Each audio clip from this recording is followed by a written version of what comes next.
Fellas, let me ask you a question. Have you ever had one of those days where you had absolutely nothing to do? No work, no obligations, no appointments, no responsibilities, like absolutely nothing to do, right? Like when you're exhausted, that shit sound amazing, right? You tell yourself, damn, if I get a week like this, like if I get a week off, that shit would be amazing. Then that week comes and you sleep in, you watch movies, you scroll social media, you might play some video games, might hop on the PlayStation, the Xbox, whatever you got, relax a little bit, eat some junk food. But by day 3 or 4, you start to feel a little, you start feeling restless. You start looking for shit to do. You start wanting a challenge. You start wanting to feel productive. Why? Because fellas, as men, we're not built to consume all day. We're designed to create. I'm gonna tell y'all a story in this book that I'm reading. It's called The 38 Letters from J.D. Rockefeller to His Son.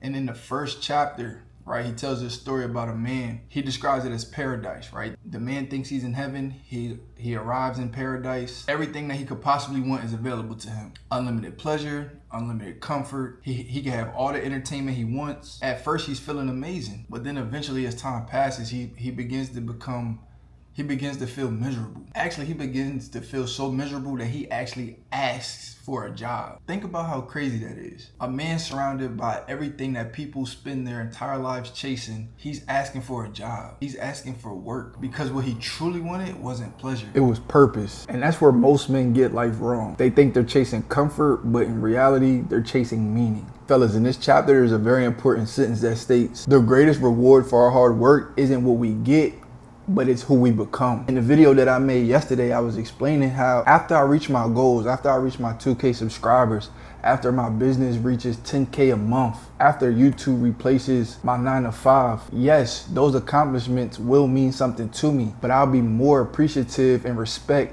the man that I had to become to accomplish those things. Because obviously I have not been the man that could accomplish those things, because if I was, they would have been accomplished already. So with me chasing those standards is forcing me to evolve and make different decisions and move different and turn up my sacrifice, turn up my discipline, turn up my education, turn up my intensity, turn up my grit, turn up my hunger to achieve those things. So now I'm no longer the guy who, wakes up and sits on his ass. It's my identity to actually wake up and chase my purpose. And I talk about this quite often, fellas. Like I talked about it in one of the videos where I was chasing women, and I tell you guys, like, it's all about your identity. You shouldn't be chasing money and you shouldn't be chasing women. You should be chasing to become the person that attracts those things, right? And that starts with your identity. And unfortunately, most people don't understand this until it's too late. A lot of people are just focused on the outcome, focused on the promotion, focused on the money, the followers, the house, the physique, the car. But what Rockefeller is talking about in this chapter is if you're looking at that already, you're already looking on the wrong side of the equation. Let's say 2 men start going to the gym. One man is obsessed with looking good and the other man becomes obsessed with being disciplined.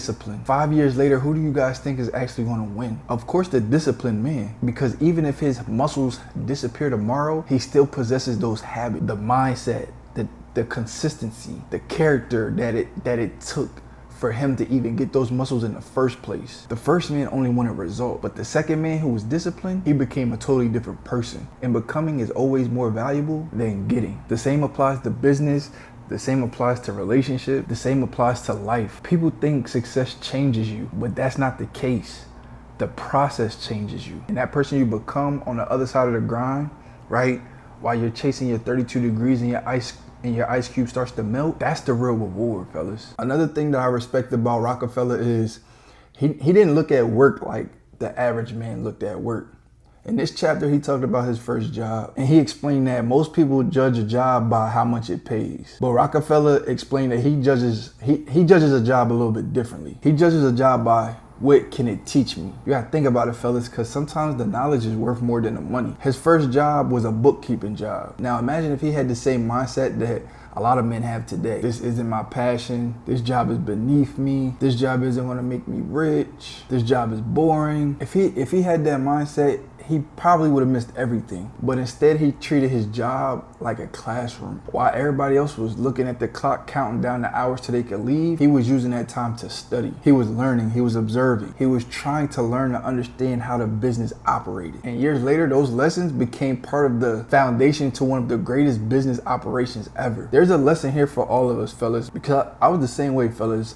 I remember growing up, I used to take jobs that, you know, I didn't like because they had high pay. But Rockefeller, he stopped asking, what am I getting paid? And instead he asked, what can I learn from this job? Because just like everything else, fellas, knowledge compounds, skills compound. And one day you're gonna wake up and realize that the job that you were working that you hated so much was actually preparing you for something bigger. In this chapter, one of Rockefeller's underrated lessons probably is the more difficult or the more unpleasant the task is, the higher the urgency should be to get it complete. Think about how most people operate. They wake up, they do the easy stuff first, right? They may check Instagram, check their notifications, reply to some text messages that they missed the night before, watch a couple videos, organize some little things, anything else under the sun besides of what they need to actually be doing. Then the difficult task that they should have been doing sits in the back of their mind all day, just growing bigger, creating anxiety. And the funny thing is, the task itself that you're trying to ignore isn't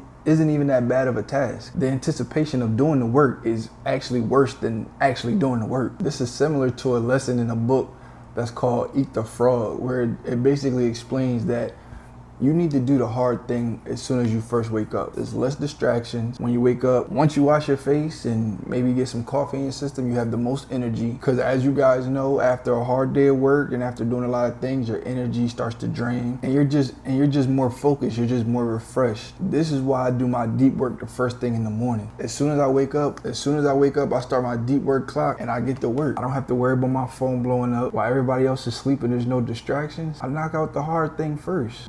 The problem that y'all having is y'all trying to run from the work. Think about your first speech, your first job interview, the first business you tried to create. Every major breakthrough in your life started with something a little uncomfortable, and you realize every time you delayed it, it got a little bit scarier. Rockefeller understood a truth that most people ignore. The longer you stare at that obstacle, the larger it becomes. Actions eliminate fear, but if you keep waiting feeds that fear. So the best thing for you to do is take action. And lastly, fellas, this is the last lesson, right? This is the last lesson that I learned from the chapter, and this is kind of what ties everything together. He told another story where he said he saw 3 workers working under the hot ass sun. All 3 were doing the same exact job. He asked the first man, what are you doing? The first guy asked, I'm breaking rock. And he said you could almost hear the misery in his voice. To the first guy, the work was punishment. So the traveler asked the second guy, what are you doing? The second guy says, I'm earning money for my family, which was a better response, right? At least there's some responsibility. At least there's purpose for him working beyond himself. Then the traveler reaches the third guy and asks him, what are you doing? Mind you, he's doing the same work, same workload, using the same tools, under the same heat, under the same conditions. But he has a completely different attitude. When he was asked, what are you doing? The man smiled, looked at the structure that they were building, and he says, I'm building a cathedral. That's it right there. That's the entire lesson. The work never changed, only the meaning changed. The meaning changed everything, because the man who only sees labor will become exhausted. But the man who sees purpose, he'll become energized. The first man just looked at it as a task, but the third man sees tomorrow's vision. One is focused on the hammer and the other is focused on what the hammer is creating. And unfortunately, that's why a lot of people spend their entire lives miserable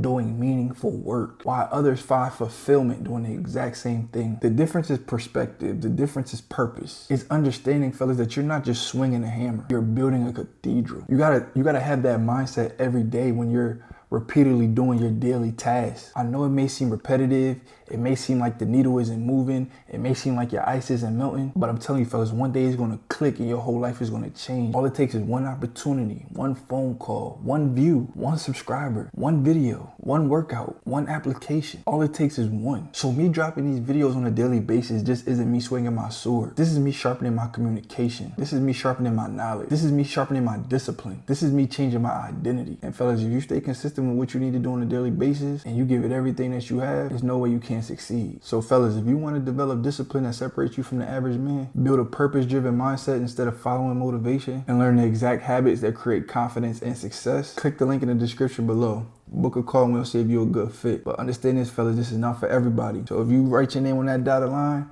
and you're ready to commit to this journey to change your life around, to understand, fellas, at that point in time, it's not just you anymore, it's us. We're halfway through the year. We got 6 months left. We got no more time to waste. It's time to perform, fellas.